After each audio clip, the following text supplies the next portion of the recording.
Halo sahabat cerdas, Assalamualaikum warahmatullahi wabarakatuh. Pada kesempatan kali ini kita akan belajar pada tema 6, panas dan perpindahannya, subtema 3, pengaruh kalor terhadap kehidupan, dan kita sampai pada pembelajaran keempat. Sahabat cerdas, sebelum kita mulai pembelajaran kita, jangan lupa untuk berdoa terlebih dahulu. Sahabat cerdas, perhatikan beberapa gambar berikut.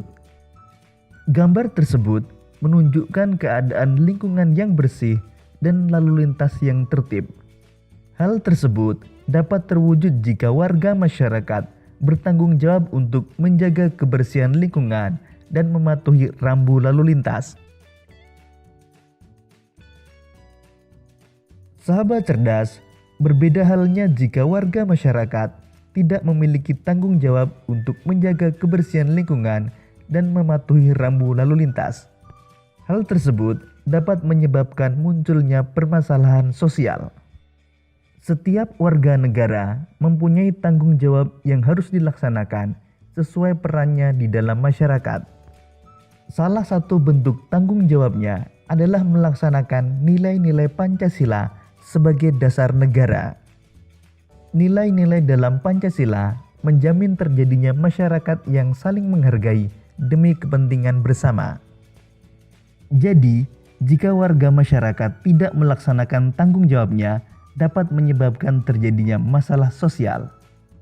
Berikut ini beberapa jenis permasalahan sosial yang terjadi di lingkungan masyarakat.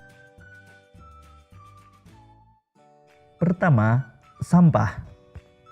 Masalah sampah disebabkan kebiasaan membuang sampah sembarangan. Sampah yang berserakan akan mengganggu keindahan lingkungan dan menjadikan lingkungan tidak nyaman. Untuk mengatasi masalah sampah dapat dilakukan dengan membiasakan dan menganjurkan membuang sampah pada tempatnya, juga dapat dilakukan dengan program daur ulang limbah. Kedua, kali atau sungai yang kotor. Kali atau sungai kadang-kadang dijadikan tempat pembuangan sampah bagi warga masyarakat maupun limbah dari pabrik. Semua ini membuat kali menjadi kotor dan daya tampungnya berkurang. Akibatnya, pada musim penghujan air kali meluap dan menyebabkan banjir. Untuk mengatasi masalah sungai yang kotor, dapat dilakukan dengan sosialisasi tentang prokasih atau program kali bersih dan tidak membangun rumah di sekitar daerah aliran sungai. Masalah sosial berikutnya adalah bangunan liar.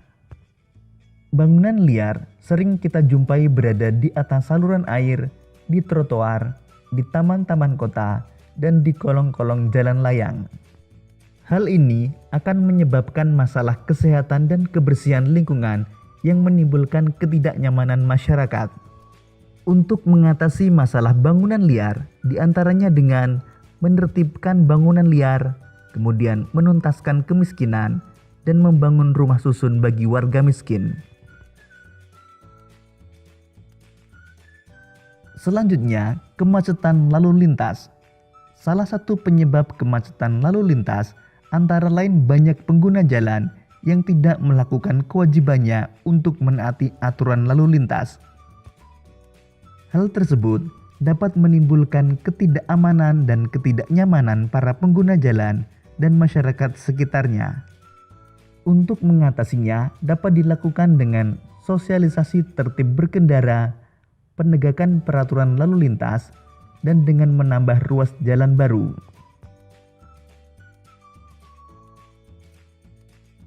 Demikian tadi sahabat cerdas, beberapa permasalahan sosial yang terjadi di sekitar kita. Sahabat cerdas, pernahkah kalian ke kota Medan? Ada satu oleh-oleh khas kota Medan, yaitu bolu meranti. Usaha bolu meranti Medan. Ada yang bilang kalau pulang dari Medan tanpa membawa bolu meranti, berarti ia tidak benar-benar pergi ke Medan. Ya, siapa yang tidak tahu bolu meranti? Tetapi ternyata bolu ini menjadi oleh-oleh khas Medan mulai tahun 2000-an. Sebelum itu, orang tidak tahu apa-apa tentang oleh-oleh tersebut.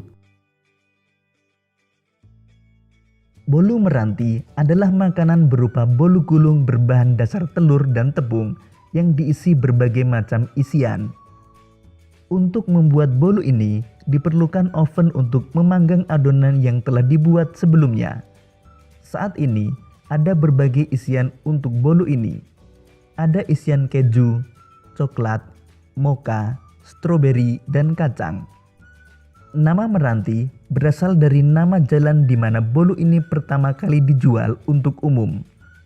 Bolu ini memiliki rasa yang khas, lembut, dan cukup tahan lama meskipun tidak menggunakan bahan pengawet. Siapakah orang di belakang bolu terkenal ini? Seorang ibu bernama Ailing suatu hari menitipkan bolu buatannya di toko milik salah satu kerabatnya yang berlokasi di Jalan Meranti. Ailing yang sedari muda dikenal suka memasak dan membuat kue ini, lama-kelamaan kewalahan dengan pesanan bolu yang dibuatnya. Hingga suatu saat ia membuka gerai sendiri di tempat yang lain. Namun ia tetap menggunakan nama Meranti sebagai nama bolunya untuk menjaga agar pelanggannya ingat akan bolu buatannya. Ailing tidak menyangka usahanya ini dapat membuat kota Medan semakin terkenal. Banyak orang telah mendapatkan manfaat dari usahanya membuat bolu. Bahkan ia pun membuka gerai di Bandar Udara Internasional Kuala Namu untuk memudahkan pelanggan mendapatkannya sebagai oleh-oleh khas kota Medan. Sahabat cerdas, berdasarkan uraian tersebut, mari kita jawab beberapa pertanyaan berikut ini. 1. Bagaimana kue bolu meranti menjadi oleh-oleh khas kota Medan? Bolu ini memiliki rasa yang khas, lembut, dan cukup tahan lama meskipun tidak menggunakan bahan pengawet, sehingga disukai para pelanggan dan akhirnya menjadi oleh-oleh khas kota Medan. 2. Apa saja usaha yang dilakukan pemiliknya sehingga membuat bolu ini terkenal? Ailing membuka gerai sendiri di tempat yang lain. Bahkan ia pun membuka gerai di Bandar Udara Internasional Kuala Namu untuk memudahkan pelanggan mendapatkannya sebagai oleh-oleh khas kota Medan. 3. Bagaimana pengaruh keberadaan bolu meranti terhadap pembangunan ekonomi masyarakat kota Medan? Usaha bolu meranti membuka lapangan pekerjaan bagi orang-orang Medan. 4. Bagaimana pengaruh keberadaan bolu meranti terhadap pembangunan sosial budaya masyarakatnya? Bolu meranti menjadi ciri khas kota Medan. Demikian tadi sahabat cerdas pembelajaran kita pada tema 6, subtema 3 dan pembelajaran keempat. Untuk menguji pemahamanmu, kamu dapat mengerjakan latihan soal yang terdapat pada deskripsi video ini. Sampai jumpa pada pembelajaran berikutnya. Tetap semangat dan selamat belajar.